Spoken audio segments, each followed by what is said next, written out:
নমস্কার বন্ধুরা, আজ আমি বানাবো মিক্স ভাজি। এখানে অনেক রকম সবজি আছে, আমি বলে দিচ্ছি কি কি আছে। এখানে আছে বিন, গাজর, মটরশুঁটি, আলু আর ফুলকপি। আপনারা যে রকম অনুযায়ী দিতে পারেন। আমি কোনো মেপে টেপে দেইনি, অল্প অল্প করে দিয়ে দিয়েছি সবকিছুই। এই মিক্স ভাজি আমি একদম ভালো করে 2-3 বার ধুয়ে নিয়েছি। এখন ধুয়ে দিয়ে দিচ্ছি প্রেসার কুকারে একটু ভাপিয়ে নেব, কারণ আজকাল তো সবজিতেও গ্যাস হয়, তাই একটু ভাপ দিয়ে জলটা ফেলে দিলে ভালো হবে। তাই এখন আমি দিয়ে দিলাম প্রেসার কুকারে, সবজি দিয়ে একটু জল দিয়ে দিয়েছি আর অল্প দিয়েছি নুন। এখন গ্যাস জ্বালিয়ে একটা সিটি মেরে দেব। একটু সিটি খুলেও দিয়েছি, সিটি খুলে এখন দেখে নেব সবজিগুলো সিদ্ধ হয়েছে কিনা। সবজি বেশি সিদ্ধ না হলেও হবে, ভাজাতে সিদ্ধ হয়ে যাবে। এখন এখানে আমি ঝাঁঝরিতে ঢেলে দিলাম, ঢেলে দিয়ে পুরো জলটা ঝরিয়ে নেব। এখানে এরকম করে ঢেলে দিলে কি হয়, পুরোটা জল ঝরে যায়। তাহলে আপনি যদি গামলাতে বা কিছুতে ঢালেন, জলটা ঝরানোর জন্য আবার অনেক কিছু করতে হবে। তাই আমার ঝাঁঝরি আছে সামনে, আমি ঝাঁঝরিতে ঢেলে দিয়েছি। দেখুন একদম জল ঝরে গেছে। তেল গরম হতে হতে এখানে পুরোপুরি জল ঝরে গেছে সিদ্ধ হওয়ার পর।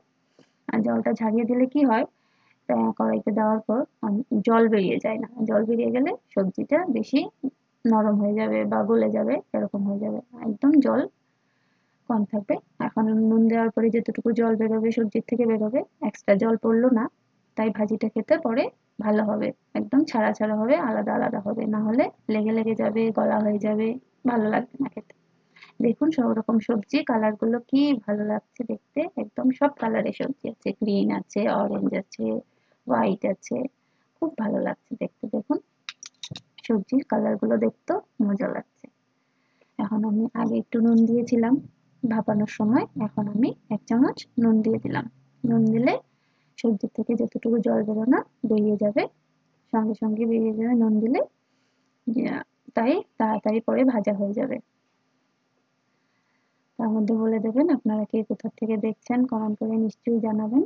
আর আমার ভিডিও ভালো লাগলে লাইক, কমেন্ট, শেয়ার করবেন আর সাবস্ক্রাইব করবেন, তাহলে আমি উৎসাহিত হব, আরও ভিডিও দিতে পারবো। একটু দিয়ে দিলাম হলুদ গুঁড়ো। হলুদ গুঁড়ো দেওয়ার পর একটু নাড়াচাড়া করতে হবে, একটু ভালো মতো ভেজে নিলেই হলো। আর আরেকটা কথা বলে দিই, একটু টিপস দিয়ে দিই। কড়াইতে তেলটা দিয়ে ভালো মতো গরম করতে হবে, না হলে কড়াইতে লেগে যাওয়ার সম্ভাবনা থাকে। লেগে গেলে কিন্তু একদম ভালো লাগবে না খেতে। তাই কড়াইটা ভালো মতো গরম করে নিতে হবে। আর গরম হওয়ার পরে যদি পারেন তো একটু নুন দিয়ে কড়াইটা ভালো মতো তেলটাকে পুরো সারা কড়াইতে ছড়িয়ে নিলে সবজিটা কড়াইতে লাগে না। এখন আমি দিয়ে দিলাম একটু চিনি। এই মিক্স ভেজিটেবলটাতে একটু মিষ্টি মিষ্টি হলেই ভালো লাগে খেতে। এটা যে কোনো কিছুর সাথেই খাওয়া যাবে, রুটির সাথে খাওয়া যাবে, পরোটার সাথে খাওয়া যাবে, ডাল ভাতের সঙ্গেও খাওয়া যাবে। পাতলা ডাল সঙ্গে ভাজি, গরম ভাতের সঙ্গে অনেক দারুণ লাগবে খেতে। বা ঘি দিয়ে মেখে ভাত দিয়ে খেতেও অনেক দারুণ লাগবে খেতে। একদম কোনো কিছু মশলাই লাগলো না, একদম শুধু তেল, লবণ আর হলুদ গুঁড়ো দিয়ে একটু চিনি দিয়ে ভাজিটা হয়ে গেল। একদম হেলদি খাবার, কোনো রকম মশলা নেই, একদম সুন্দর সুস্বাদু খাবার। দেখুন কি সুন্দর লাগছে দেখতে ভাজিটা। সব রকম কালারের কম্বিনেশন আছে এখানে, একদম মজেও গেছে। নুন হলুদ দিয়ে একটু নাড়াচাড়া করতে একটু চিনি দিয়ে দিলে কি হয়, তাড়াতাড়ি মজে যায়। তাই চিনিটা আমি একটু আগেই দিয়ে দিয়েছি। দেখুন মজেও গেছে, এখন ভাজি মোটামুটি হয়েই গেছে। তাই সাবস্ক্রাইব অবশ্যই করবেন। নমস্কার।